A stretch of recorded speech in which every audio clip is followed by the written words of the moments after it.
vídeo vamos falar sobre a famosa visão dos vales de ossos secos em Ezequiel 37 e o capítulo 38, que fala sobre todas as nações virem contra Jerusalém, contra Israel.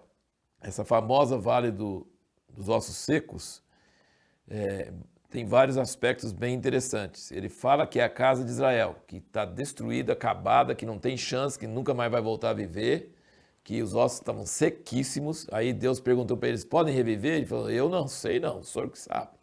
E aí Deus fala, profetiza. E aí, então você vê que para a obra de Deus na terra é essencial a parte do homem, a parte do profeta. Ele fala, você.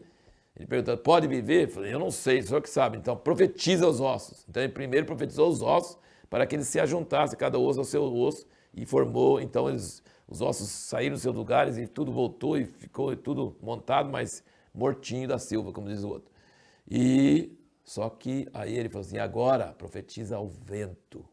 Versículo 9, profetiza ao fôlego da vida, profetiza ao filho do homem, diz ao fôlego da vida, assim, diz o Senhor Deus, vem dos quatro ventos ao fôlego de vida e sopra sobre esses mortos para que vivam. Em nossos dias, por exemplo, Israel voltou das nações, uma nação que não existia há quase 2000 anos, voltou a existir, os ossos voltaram, mas não tem avivamento espiritual, é uma terra cheia de pecados, cheia de coisas erradas, e então precisa soprar o vento do Espírito, Ruach de Deus, né? Esse sopro, fôlego de vida, é a mesma palavra no original para espírito, né?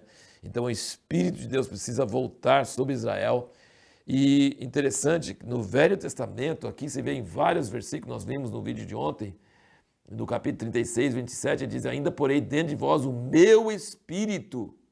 E no versículo anterior ele falou, porei dentro de vós um Espírito novo. E aqui, no 37, versículo 14, ele diz, porei em vós o meu Espírito e vivereis.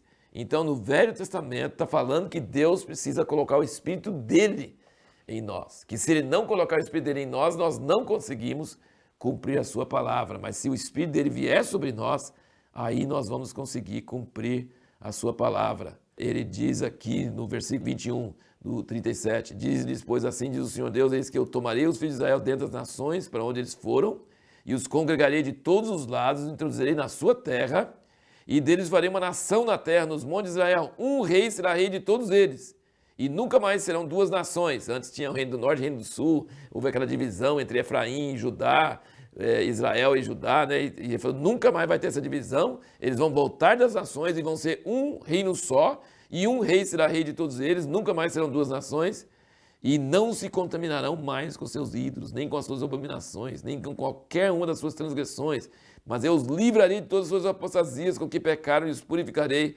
Assim, agora vem o refrão da Bíblia inteira, eles serão meu povo e eu serei o seu Deus. Também meu servo Davi, agora falar novamente, versículo 24, reinará sobre eles e todos eles terão um pastor só, andarão nos meus juízos, guardarão os meus estatutos e os observarão. Ainda habitarão na terra que dei ao meu servo Jacó, na qual habitaram vossos pais, nela habitarão eles, seus filhos, os filhos de seus filhos para sempre, e Davi, meu servo, será seu príncipe eternamente. Farei com eles uma aliança de paz, que será uma aliança perpétua.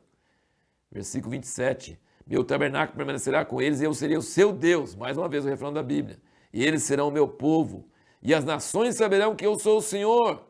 Refrão de Ezequiel. As nações saberão que eu sou o Senhor que santifica Israel quando estiver o meu santuário no meio deles para sempre.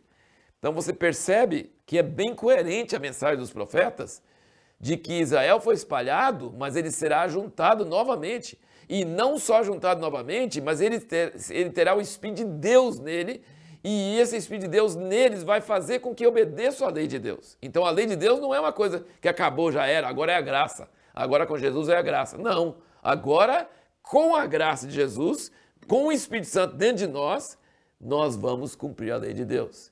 E eu não sei se depois nós vamos notar isso quando nós estamos lendo o Novo Testamento, mas você deve saber, se você já leu Atos, que Pedro disse no dia de Pentecostes, quando o Espírito Santo desceu sobre eles naquele cenáculo, e depois ele pregou o evangelho, vocês mataram o justo, mataram o filho de Deus. E aí ele falou assim, ai de nós, o que nós vamos fazer? Ele falou, arrependei-vos e sede batizados, e recebereis o dom do Espírito Santo, porque a promessa é para vós, para vossos filhos. Que promessa é essa? Essas promessas que Ezequiel está falando aqui. A promessa é para vós, para vossos filhos e para quantos o Senhor nosso Deus chamar. Então o Espírito Santo, a promessa do Espírito Santo que desceu no Pentecostes, já foi profetizada aqui em Ezequiel, bem claramente, que eu porei meu Espírito em vocês e vocês vão andar na minha lei e vocês vão ser eternamente abençoados e vão ter o rei sobre vocês, o meu servo Davi. Quem é esse servo Davi? Jesus, que é o filho de Davi, que vai reinar eternamente.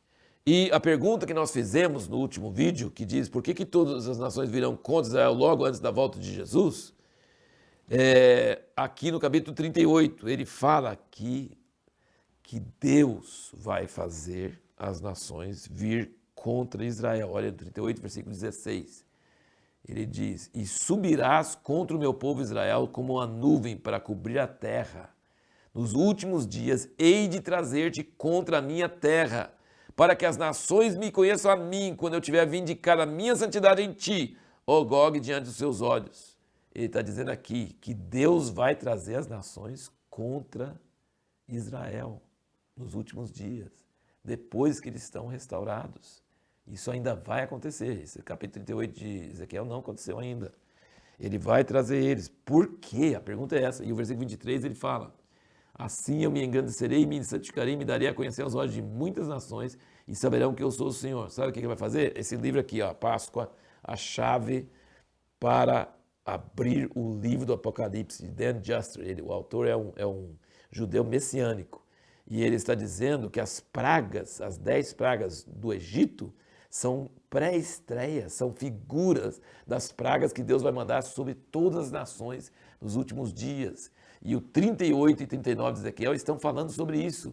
Deus vai trazer todas as nações contra Israel. Hoje, em nossos dias, já há um grande sentimento contra Israel em grande parte das nações. Nunca houve uma outra nação que tem tantas resoluções da ONU contra eles.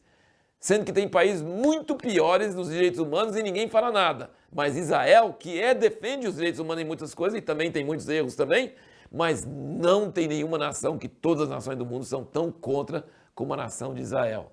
Isso já é o quê? Sinal que nos últimos dias todas as nações virão contra Israel.